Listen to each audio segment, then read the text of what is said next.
Mindwings Audio presents The Butcher's Heir, written by Jack Bates, read by Bruce Risen. I know there are all sorts of stories of sons doing heroic things to save or avenge their fathers. Teddy Roosevelt Jr. carried his badly injured father through the Amazon. Hamlet went on a murderous rampage to get back at those who poured poison into his old man's ear. And everyone knows what it did to Luke when Darth told him, "I am your father." Me? I've never had an occasion to be the hero for my dad.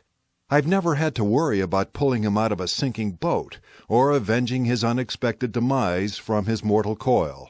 All I had to do was live up to his expectations. You know, the old, just do better than I did expectation.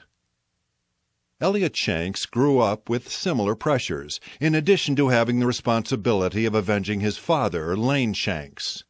Elliot's old man was a long-time president of Meat Cutters Local 254, a small but vocal association of independent butchers who worked for the mom-and-pop grocers throughout mid-Michigan and areas in the Thumb.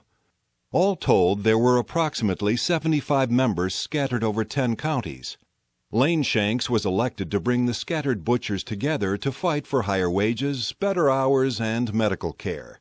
He hoped that by doing so he could muscle in on some of the larger unions of supermarket employees. What he brought back from negotiations was a below-COLA wage, an extra 15-minute break during an 8-hour shift, and zero medical coverage. And a whole lot of negative attention from some important union folk. Needless to say, many of the members who had once put Lane Shanks in office now wanted him out. When he refused to step down, the trouble began. Still believing in unity, Lane Shanks agreed to meet with the internal opposition faction. He patted 12-year-old Elliot on his head, told his son he had a union matter to deal with, and walked out the door, never to be seen again.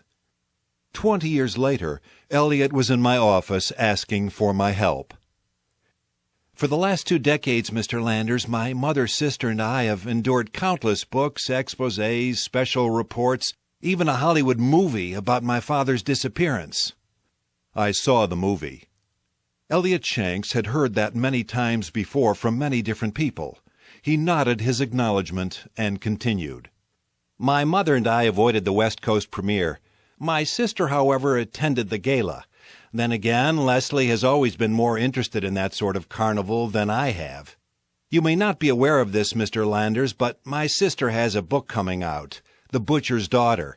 It's all about her growing up under the watchful eye of the media instead of the stern eye of her father." "How old was she when your father disappeared?" 7, and it has had an effect on her. Most of her relationships have been self-destructive as she tries to find a father figure to replace the one that went missing. But that's Leslie's life, and that isn't why I'm here." "Why are you here?" "I'd like you to find my father. At least find out if he's living or dead." "Even though others have tried and failed?" "Something has happened recently I feel might shed new light on the situation." "And that is?" "Several days ago, this email arrived in my sister's mailbox, addressed to the website dedicated to her book." Shanks shifted in his chair and pulled out a quad-folded sheet of printer paper. He unfolded it and handed it across my desk to me. Within the creases was a simple but direct message from someone named J.T. Blower. "Your father is dead. I was there."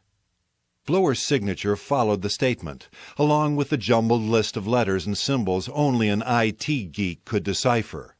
The message bore a May 25th send date. "Did your sister reply to this?" "Not that I know of. She forwarded it to me." "Did she show it to your mother or anyone else?" "Again, I have no idea." "Your mother might know this J.T. Blower. I'll have to speak to her." "Then you'll look into it?" "I will. But here are my terms."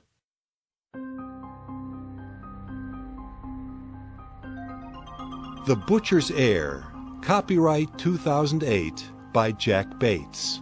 Audio production, copyright 2010 by Mindwings Audio. All rights reserved.